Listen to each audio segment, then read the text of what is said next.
di sini kami dari program studi pendidikan formal semester 5 Universitas Bengkulu. Kali ini kita akan membedah sebuah buku yang sangat menarik dan berfaedah, terutama bagi kalian yang ingin memahami dinamika keluarga dari perspektif sosiologis. Benar banget, kita akan membahas buku yang berjudul Sosiologi Keluarga yang diterbitkan oleh Liberty Yogyakarta pada tahun 2008 yang ditulis oleh Dr. Andes Haji Khairuddin HSS dengan jumlah halaman 255. Dalam buku ini terdapat 9 bab di dalamnya.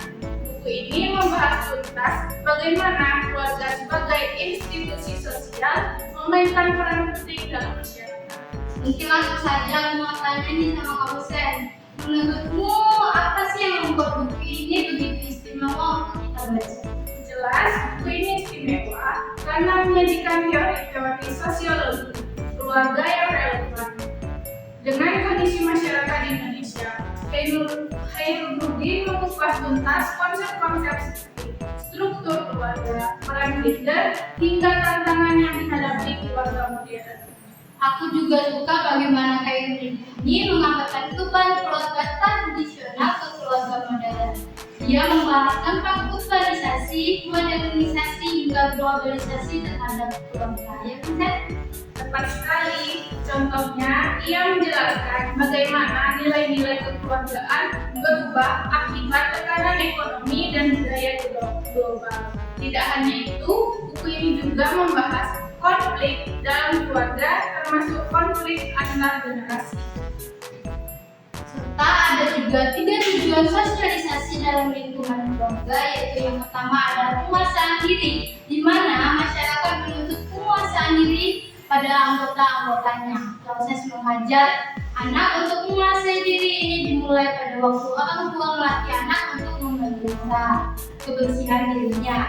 Tuntutan penguasaan diri secara emosional, anak harus belajar menahan kemarahannya terhadap orang tua atau saudara-saudaranya. Yang kedua ada nilai-nilai. Bersamaan dengan latihan penguasaan diri ini, kepada anak diajarkan nilai-nilai.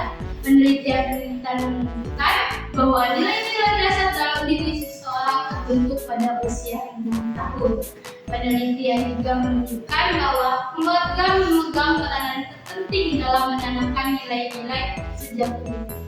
Peranan sosial adalah yang ketiga, yaitu mempelajari peranan sosial ini terjadi melalui interaksi sosial dalam keluarga. Di bab pertama juga, yaitu dia menjelaskan definisi keluarga. Menurutmu apa sih yang poin pentingnya dari bab itu? Penulis mendefinisikan keluarga sebagai unit sosial terkecil yang terdiri dari individu yang memiliki hubungan darah, pernikahan atau adopsi. Ia juga menekankan pentingnya keluarga sebagai agen sosialisasi pertama dalam membentuk kepribadian individu. Betul banget itu. Penulis juga membahas berbagai tipe keluarga seperti keluarga inti dan keluarga besar. Menurutmu bagaimana perbedaan tipe ini mempengaruhi sosial? Keluarga inti yang terdiri dari ayah, ibu, dan anak lebih umum di masyarakat modern. Namun, keluarga besar masih mendominasi di daerah pedesaan. Keduanya berperan besar, tetapi keluarga besar cenderung lebih kolektif, sementara keluarga inti lebih individual.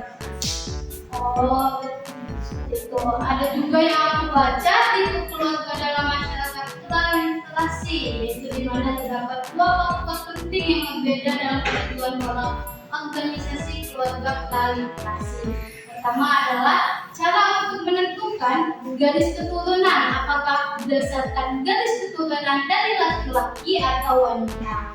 Klasifikasi keluarga ini disebut sebagai patrilineal atau matrilineal. Kedua adalah menurut tempat tinggal pasangan setelah kawin, serta ada tipe keluarga historis dan demokratis modern. Nah, aku juga ada penasaran tentang ada nggak sih teori yang dibahas secara mendalam di dalam buku kayak gini? Di dalam buku ini jelas ada teori yang dibahas, yaitu salah satunya teori fungsi keluarga terdiri dari 3 fungsi, yaitu fungsi biologi, fungsi efeksi, interaksi dan fungsi sosialisasi. Khairuddin juga menjelaskan bagaimana keluarga berfungsi untuk sosialisasi anak dan stabilisasi kepribadian orang dewasa. Tapi dia juga menyoroti kritik terhadap teori ini, terutama dalam konteks keluarga modern yang semakin Wow, jadi buku ini nggak cuma menjelaskan teori, tapi juga memberikan analisis kritis ya, Sen? ya, betul sekali. Selain itu, buku ini juga relevan untuk kalian yang tertarik pada isu-isu seperti perceraian, peran perempuan dalam keluarga, dan tantangan keluarga di era digital.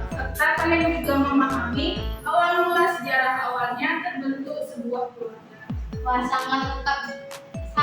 sangat lengkap sekali ya buku ini. Menurutmu siapa saja yang cocok untuk membaca buku ini?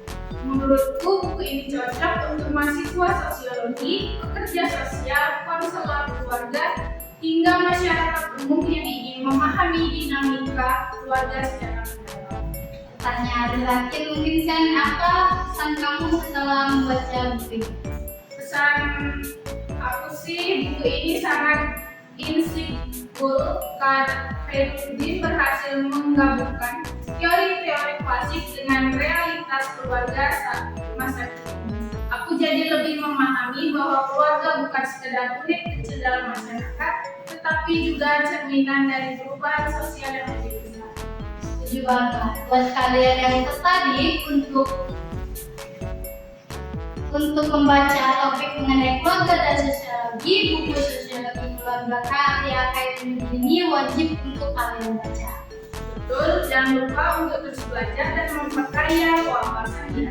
Sampai jumpa di video bedah buku selanjutnya. Sampai jumpa.